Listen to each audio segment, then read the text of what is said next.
du Père et du Fils et du Saint-Esprit. Amen. Grande joie d'être là avec toi en ce dimanche 28 juillet. Nous sommes au 17e dimanche de temps ordinaire. Dimanche, c'est toujours le jour du Seigneur.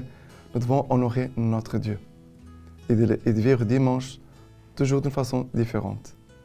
Et la première lecture d'aujourd'hui, c'est le deuxième livre des Rois, chapitre 4, à partir du verset 42. Un homme vint de Baal Shalisha et apporta à l'homme de Dieu du pain des prémices, 20 pains d'orge et du grain frais dans sa besace. Celui-ci ordonna, « Offre aux gens et qu'ils mangent. » Mais son serviteur répondit, « Comment servirai-je cela à 100 personnes ?» Il reprit, « Offre aux gens et qu'ils mangent, car ainsi a parlé le Seigneur. On mangera et on aura des restes. » Il leur servit. Ils mangèrent et en eurent des restes, selon la parole du Seigneur. Et regardez l'homme de Dieu qui reçoit les prémices, 20 pains d'orge et des grains frais. Voilà. Elle pourrait dire, je suis très content, voilà, c'est comme on m'offre, c'est comme on me donne. Et il va dire à son serviteur, offre aux gens et qu'ils mangent. Mais il y a une centaine de personnes. Cela ne va pas donner, ce n'est pas assez. Il dit, offre aux gens et qu'ils mangent. 2 fois, il dit, offre aux gens et qu'ils mangent. Offre aux gens et qu'ils mangent. Dieu veut nous nourrir. Dieu veut nourrir son peuple. Bien sûr que ici, ça concerne un miracle. Dieu qui fait multiplier les pains pour nourrir les personnes. On voit ça dans la vie de plusieurs saints aussi. Dans la vie de Saint Jean Bosco, dans la vie de Saint Philippe Néri. Des gens qui prenaient soin des enfants, des enfants pauvres. Et Dieu, comme vous voyez, le don, tout ce qu'il donnait pour ses enfants, Dieu multipliait. Dieu a fait des miracles dans la vie de beaucoup de saints. Mais il faut un acte de foi et un acte une grande générosité pour dire, Seigneur, voilà, je donne et après, Seigneur, tu me donneras ce que tu voudras. C'est un acte de foi. Ici, ça concerne un acte de foi. Ce n'est pas seulement la générosité. D'accord? Et ils ont mangé et on a resté encore. Voilà la bonté de Dieu pour nous tous. Et le psaume d'aujourd'hui, c'est le psaume 145, à partir du verset 10. Que toutes tes œuvres te rendent grâce, Seigneur, que tes amis te bénissent, qu'ils disent la gloire de ton règne, qu'ils parlent de ta prouesse.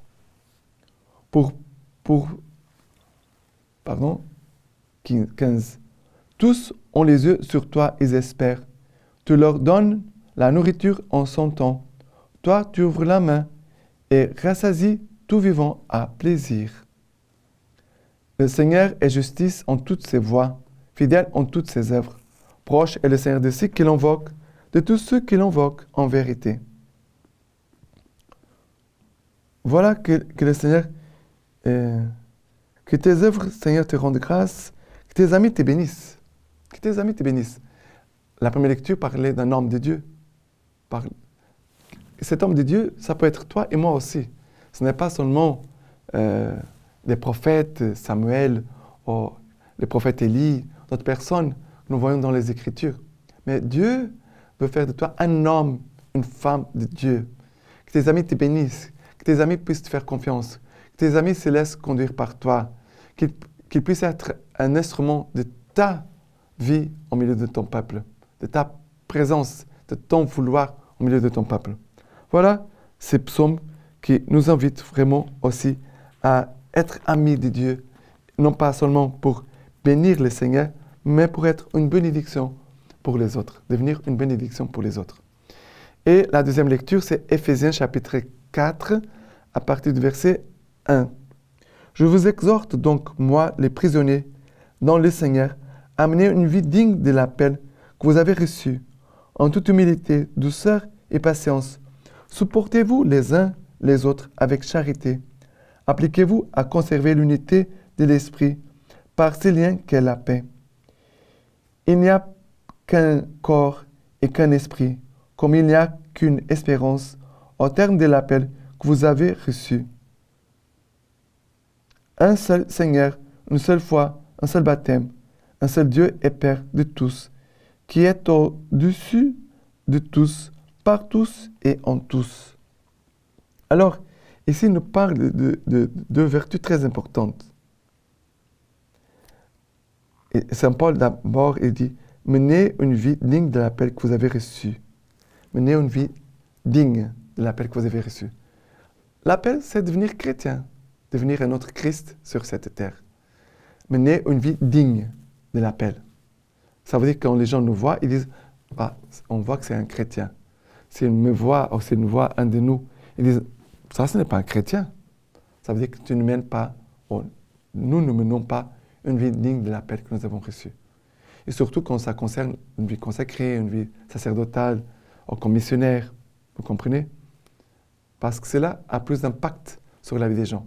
Parce que les gens nous regardent d'une façon spéciale, toujours. Mais ici, concerne deux vertus, l'humilité et la charité. L'humilité et la charité. Ici, dit, en toute humilité, douceur et patience, supportez-vous les uns les autres avec charité.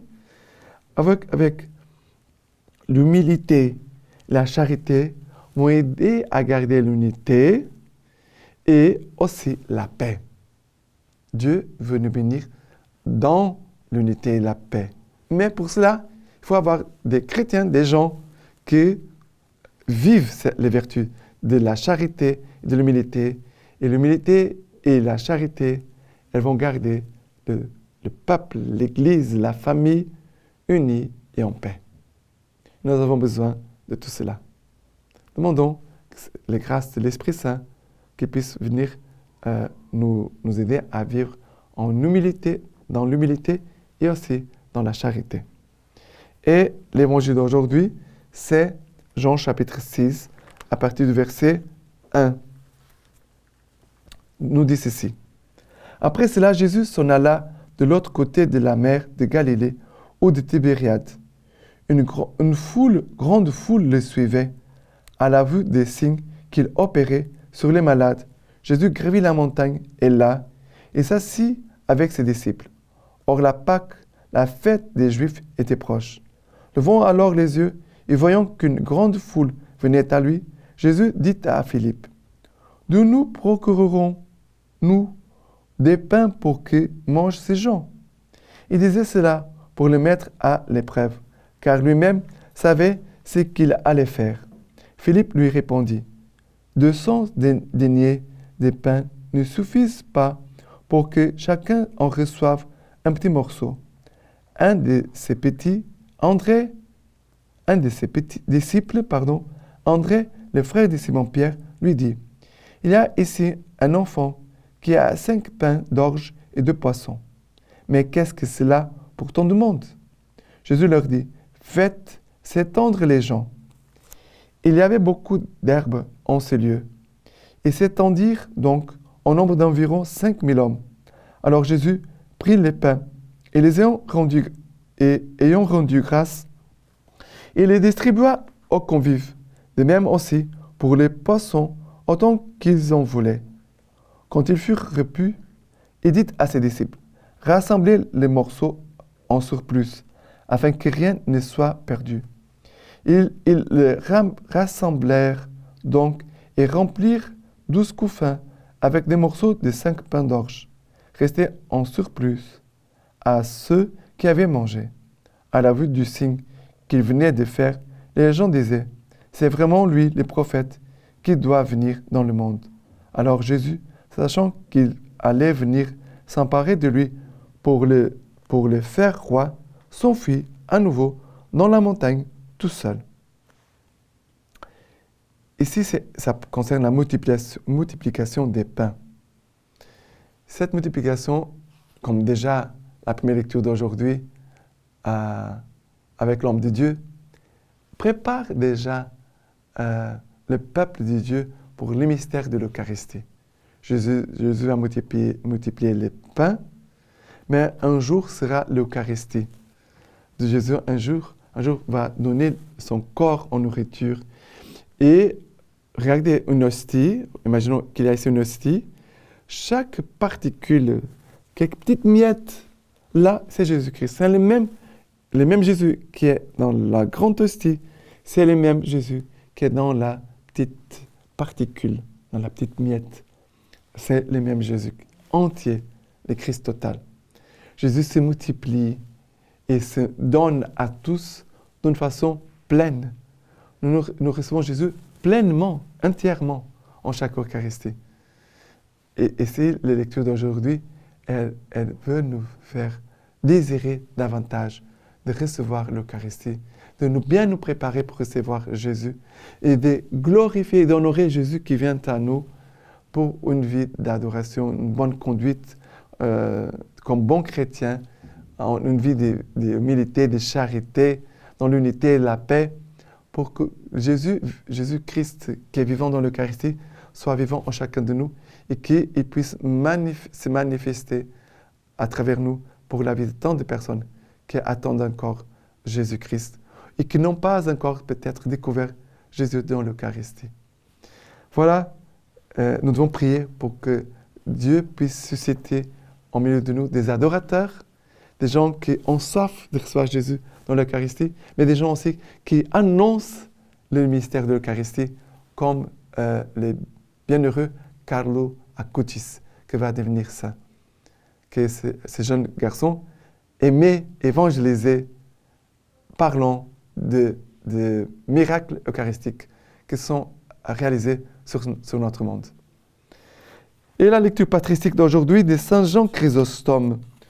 De nouveau, Saint Paul aborde le thème de la charité en modérant la sévérité de ses reproches.